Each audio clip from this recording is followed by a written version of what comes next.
Welcome back to the World Go channel. I'm your host and self-appointed Go evangelist, James Story. Today's lesson is 5.6.2. It's in the fighting series. We're going to look at a shape that's called the dog's head. I like to call it the dog's neck, and I'll show you why. This is the shape here.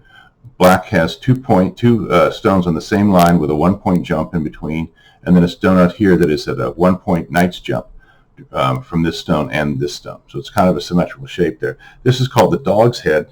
This is called the horse's head, called the giraffe's head. But here's my rationale for calling it the dog's neck. Is a dog's neck is not as long as a horse's neck, and a horse's neck is not as long as a giraffe's neck.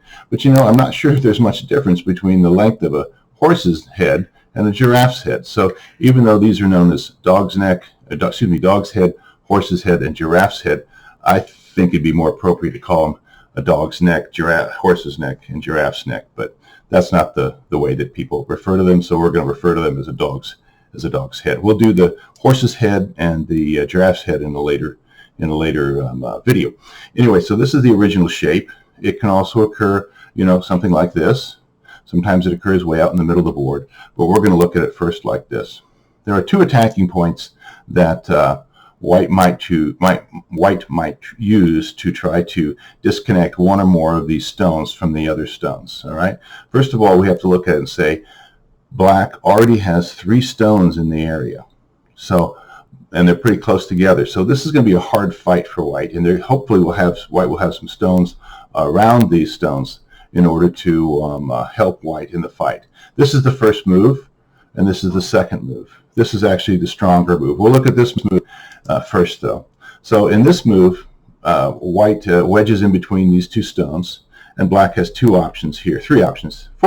This move, this move, this move, and this move, depending on what they want. Notice that with this move, White is now in Atari, and when White comes up, Black can Atari here and start a ladder off of this way, or they can Atari this side and start a ladder off of this way. So White would need 2 ladder breakers on either side in order to play this move first. Otherwise, Black can play here and capture this stone and a ladder and reunite their 3 stones. If, let's say, White does have a ladder breaker off to this side and off to this side, then Black's usual move is this move here. Now, if these 2 stones are on the 3rd line or lower from the edge of the board, when White tries to come out, Black can block one side or the other and drive White. If White had stones here, they'd block here and push them that way, right? If White had stones here, they'd block here and push them this way. In this case, they don't have stones either side, but Black looks at this as the more open side, and so that's what they're going to push them to. But, depending on the overall situation, Black might choose one or the other.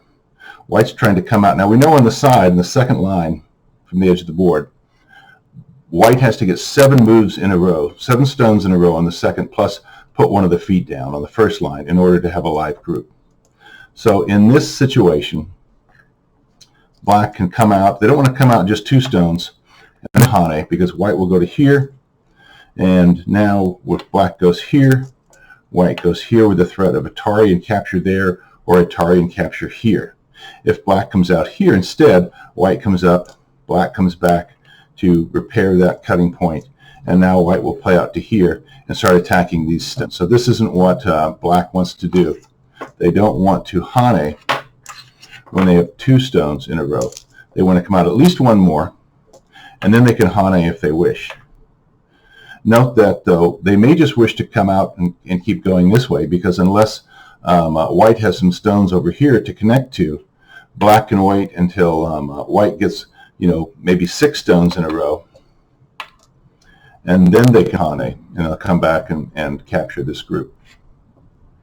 So, but let's say they do it at 3 stones, they Hane, White cuts, Black plays out, White plays up, but this isn't threatened. That's not an Atari. So Black can then start to come around the bottom here and capture White.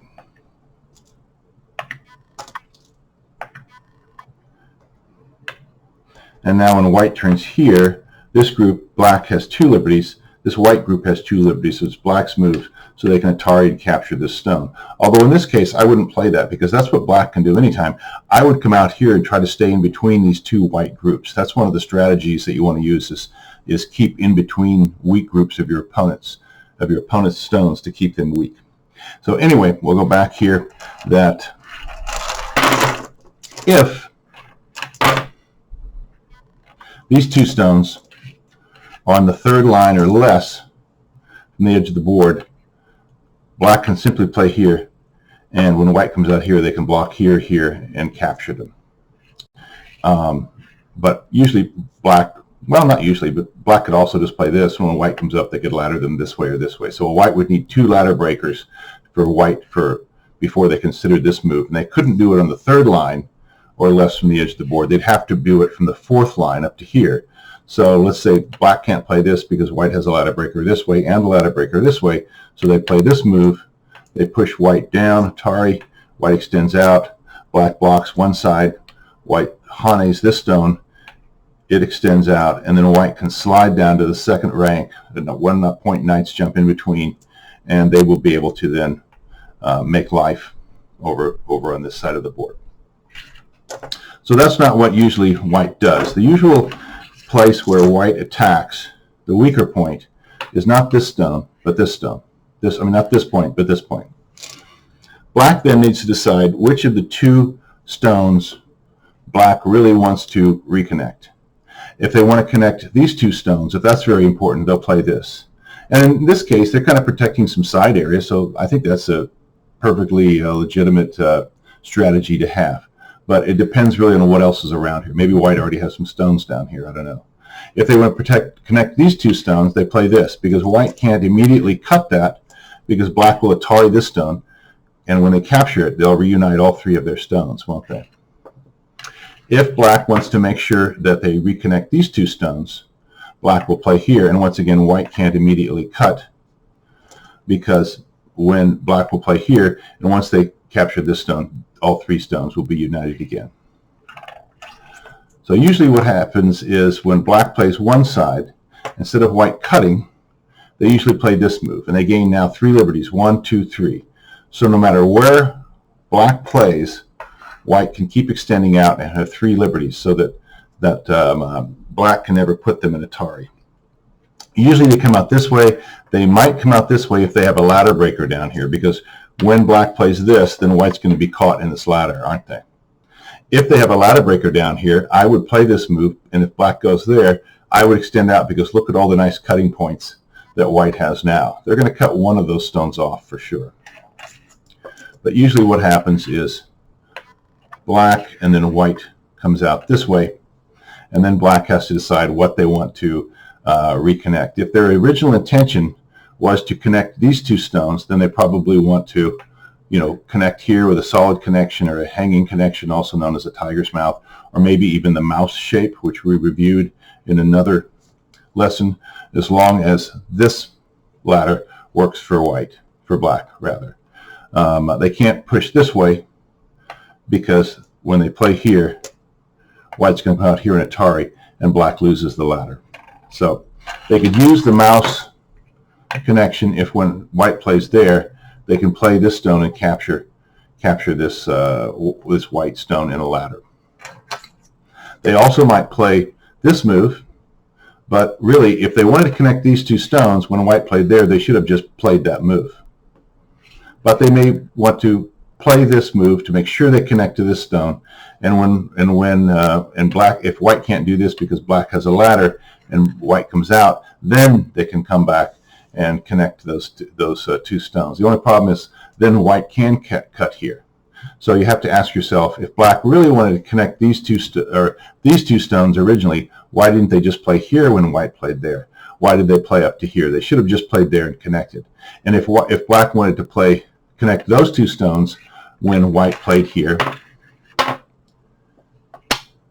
then they should have just played there to make sure that they could connect those two stones, because white can't cut, because black will capture this stone.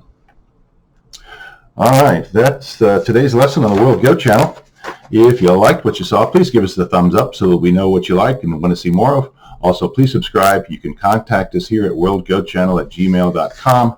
Also, we have playlists. Lessons in logical sequence is what I suggest if you're new to the World Go channel. It has all the lessons in a logical sequence because some of the lessons are dependent upon previous lessons. So this will present those lessons to you in a logical sequence. We also have the Life and Death of Small Groups, Joseki playlist, a fighting playlist, which is this video is a part of that. And then for lessons in for lessons in chronological sequence, you can go to lessons in logical sequence and simply sort those by latest to most recent to oldest, or oldest to most recent. Anyway, thanks again for watching the World Go channel. We'll see you next time. Goodbye.